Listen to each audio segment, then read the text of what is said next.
آج کی قسط میں ہم آپ کو سنانے جا رہے ہیں ایک عظیم مسلمان سائنسدان الخوارزمی کی کہانی، جن کا پورا نام محمد بن موسیٰ الخوارزمی تھا۔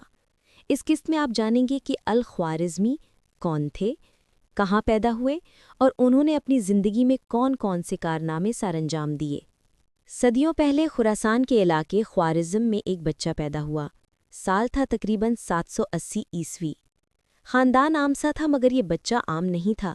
اس کا نام رکھا گیا محمد بن موسیٰ۔ بچپن ہی سے وہ ستاروں کو دیکھ کر سوال کرتا، یہ آسمان پر کیسے چلتے ہیں؟ زمین کو دیکھ کر پوچھتا، یہ پہاڑ کہاں ختم ہوتے ہیں؟ دریاؤں کی گنتی کون کرے گا؟ گھر والے حیران ہوتے کہ یہ بچہ دوسروں جیسا کیوں نہیں ہے۔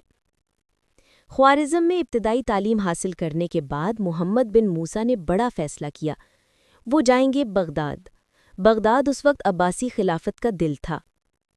وہاں موجود تھا علم کا سب سے بڑا خزانہ، بیت الحکمہ۔ یہ جگہ ایک ایسی یونیورسٹی تھی جہاں یونان، ہند اور ایران کی کتابوں کا ترجمہ ہوتا تھا۔ دنیا بھر کے عالم یہاں جمع تھے۔ محمد نے وہاں قدم رکھا اور جلد ہی سب کو اپنی ذہانت سے حیران کر دیا۔ ان کے سوالات مشکل مگر جواب سادہ اور واضح ہوتے۔ وہ دن رات کتابوں میں ڈوبے رہتے۔ ایک دن خلیفہ مامون رشید نے انہیں دربار میں بلایا۔ دربار میں ایک مقدمہ پیش ہوا تھا۔ ایک آدمی کا انتقال ہوا اور وراثت کی تقسیم کا مسئلہ پیچیدہ ہو گیا۔ قاضی اور علماء سب حساب میں الجھ گئے۔ مامون نے کہا، خوارزمی ہو بلاؤ۔ محمد بن موسیٰ نے قلم اٹھایا، تختی پر لکیریں کھینچیں اور تھوڑی دیر میں حل لکھ دیا۔ سب مطمئن ہو گئے۔ مامون نے حیران ہو کر کہا، محمد، تم نے حساب کو کتنا آسان بنا دیا۔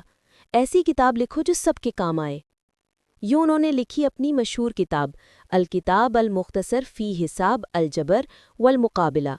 یہی کتاب آگے چل کر دنیا میں الجبرا کے نام سے جانی گئی۔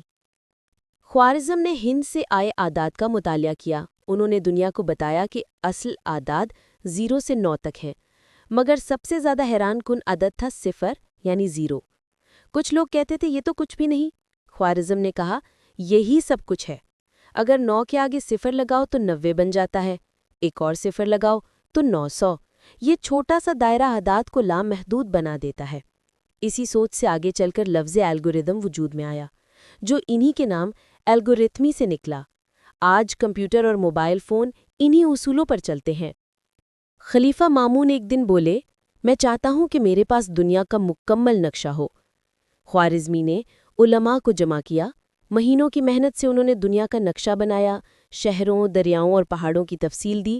ان کی کتاب سورۃ الارض صدیوں تک استعمال ہوئی۔ انہوں نے فلکیات پر بھی کام کیا۔ زید جو سندہ ہند میں سورج، چاند اور سیاروں کی حرکات درج کیں۔ مسلمانوں نے انہی جدولوں سے نمازوں کے اوقات اور قبلہ معلوم کیا۔ ایک دن ایک شاگرد نے پوچھا، استاد، انسان کی اصل قیمت کیا ہے؟ خوارزمی نے کہا، اگر انسان کے پاس اخلاق ہے تو وہ 1 ہے، اگر وہ خوبصورت ہے تو 1 0 لگاؤ، 10 ہو گیا، اگر مالدار ہے تو دوسرا 0 لگاؤ، 100، اگر طاقتور ہے تو تیسرا 0 لگاؤ، 1000۔ لیکن اگر اخلاق ختم ہو جائے تو باقی سب 0 بھی بیکار ہیں۔ یہ سن کر شاگردوں کے دل بھر آئے۔ انہیں لگا جیسے استاد نے زندگی کا سب سے بڑا سبق دے دیا ہو۔ خوارزم نے اپنی پوری زندگی علم، تعلیم اور ایجادات میں گزاری۔ ان کا کمرہ کتابوں اور ستاروں کے چارٹ سے بھرا رہتا۔ وہ کہا کرتے تھے، علم خزانہ ہے اور حساب اس کی چابی۔ بالآخر تقریباً 850 عیسوی میں وہ اس دنیا سے رخصت ہو گئے۔ ان کی قبر کہاں ہے کوئی نہیں جانتا، مگر ان کا نام آج بھی زندہ ہے۔ جب بھی کوئی 0 لکھتا ہے، مساوات حل کرتا ہے یا کمپیوٹر پر الگوریدم استعمال کرتا ہے، وہ دراصل محمد بن موسیٰ الخوارزمی کے علم سے فیضیاب ہوتا ہے۔ یہ تھی کہانی اس نابغہ روزگار شخص کی جس نے خراسان کی مٹی سے اٹھ کر پوری دنیا کو حساب، علم اور روشنی کا تحفہ دیا۔ وہ صرف اپنے زمانے کا سائنسدان نہیں تھا، آنے والے 1000 برس کا معمار تھا۔